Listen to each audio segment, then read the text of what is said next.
Hi everybody, this is the Baseball Height, the Amazing, Spectacular, Terrific, the Great One, the People's Champion. Your host, the Hunter. Welcome back to the Baseball Hut 2, and hopefully you like this video and hit that subscribe button. So, it's funny when you see something that is kind of ironic, and this what they call this, a lot of chutzpah. We got a lot of chutzpah when it comes to what we're going to talk about in this video. As you know, the Angels have probably one of the worst owners in the sport, Arte Moreno. He's had that team since 2002 after they won the World Series, and they've won nothing. They've had one of the best players in the game, Mike Trout, and they basically wasted all his prime years. And they went to the postseason maybe once or twice during that time, and they've done absolutely nothing. They don't seem to know how to procure talent, and when they procure it, they rush into the major leagues. And really, they've not done a very good job, to be honest with you. They've had sort of a revolving door of managers. All the time they've wasted all the years of Mike Trout. And Mike Trout is always hurt. He's past his prime, in my opinion. When he plays great, but he can't stay on the field. It's a major problem. Well, the Rockies, on the other hand, are a team that have not been good in quite a long time, and they have a great fan base, a beautiful ballpark, but the ownership sucks too. And the irony to both of these is you have bad owners. Although the Rockies have been a much more successful team, aside from the World Series, over the last 30 years than the Angels have. They went to the World Series in 2007. They've been a very, very successful franchise in their history. They really have. They've had great crowds going there, but they're on a downside right now. But this is the irony. Let me read you this from Awful Announcing. This is what you talk about chutzpah. Rockies announcers find it hard to figure what the plan is with Angels this season. The Rockies announcers. So get this, folks. The Rockies announcers can't figure what's going on with the Angels. Meanwhile, they never talk about the Rockies' plan. What's the Rockies' plan to be good? I don't know. Nobody knows. They've been bad for a long time now. The ownership doesn't seem to care. They signed Chris Bryant. That was a disaster. They had Nolan Arenado. Then they moved him right after they signed him to the Cardinals years ago. And they've been bad for 5 years. Terrible. They're going to finish in last place again. They have no direction. I don't even know who the hell the manager is there. Did they bring back Clint Hurdle? I don't know. Did they summon the ghost of Don Baylor? Quote, a lot of Angels fans wondering that as well. I think, Jack. Well, how about the Rockies fans? Things aren't good when the announcers for the Colorado Rockies can't make sense of what your Major League Baseball franchise is doing. The Los Angeles Angels are coming off consecutive season finishing dead last in the American League West. I mean, this is like that meme of Spider-Man pointing at himself, Coming off consecutive season finishing dead last in the American League West, and the prognosis for the 26th season isn't too exciting so far.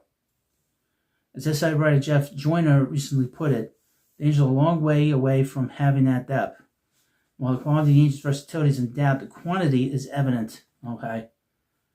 Again, you got two bad franchises here. Doesn't help matters. The team owner, Arte Moreno, recently admitted that winning wasn't a priority for Angels fans. It wasn't a priority for him either. Now, he said he was going to sell that team. And then this asshole backed out of it. He changed his mind. The Angels took on the Rockies in Cactus League play on Tuesday. Jack Corrigan and Jesse Thomas were on the call for Colorado, and during a break in the second inning, tried to make sense of the Angels' roster strategy. What's the strategy for the Rockies? Don't know.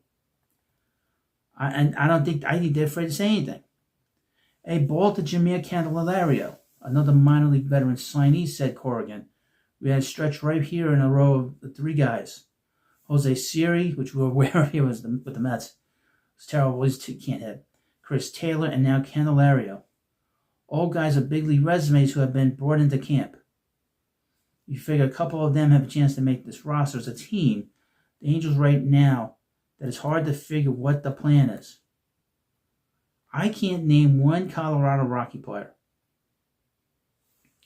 A lot of Angels fans wanted that as well. I think Jack added Thomas. Corrigan and Thomas have gotten up close view of a Rockies franchise that hasn't had a winning season. Winning record since 2018, has lost over 100 games in each of the last 3 seasons. So if they think the Angels look like they don't know what they're doing, trust them. They're experts in that field. But again, that's chutzpah. And they work for the team.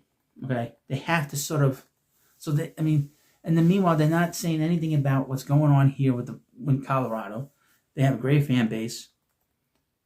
I mean, very similar, a very dedicated group of people that love going to the games.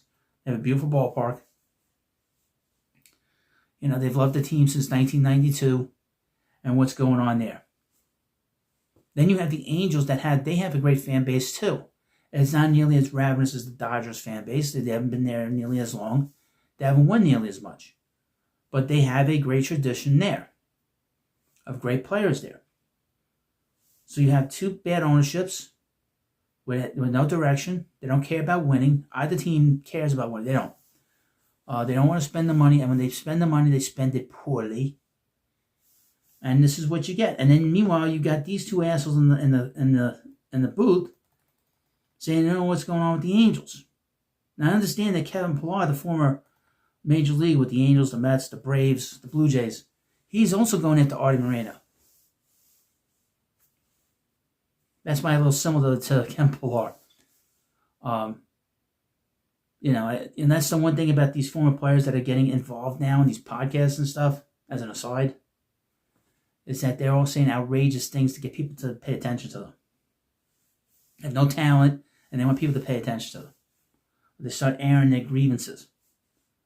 Because he didn't like his time there. He took the money to play for them. But he has to complain after the fact. But, you know, Arte Moreno, in all seriousness, he should have sold the team. Why he changed his mind, I couldn't tell you. But he should have sold that team because that team's not any good. It needs a whole overhaul from top to bottom, and it has to start at the top. He's the top of the totem pole. They need a new ownership, and that would change things. Okay? It doesn't seem to have any kind of clue what they want to do with their young players. They screw up the development of these players. They've been drafted a very high group of players for many years. They don't let them develop. They rush into the majors. And it doesn't seem like that's going to change anytime soon. Sell the team, you're better off. And I guess that's what Pillar kind of said too. But the Rockies have some nerve too, because they should sell their team as well. Simple as that. You have a lot of these teams that should be sold. First of all, in my opinion, the Marlins should move. Even when they put all the cards on the table, the Marlins should move. The Angels should be sold. I don't know what's going on with the Nationals. Supposedly they're getting sold. The Rockies should be sold. You know. And we'll see what happens with the White Sox. The White Sox could be moving, folks. So if you're a White Sox fan, they could be on the way out. Because look what happened with the Chicago Bears. They moved. They're moving to Indiana, unbelievably. They've been there 100 years. They're going to move. Indiana. The Chicago Bears in Indiana. Think about that for a second. So there's going to be a lot of movement, especially after this work stoppage of all these teams and stuff. Teams going to get sold. Teams going to move. It's going to be very hectic here in Major League Baseball after 2027. Well, thank you for watching this video. And, of course, please subscribe to the Baseball Hut 2, and I'll see you later.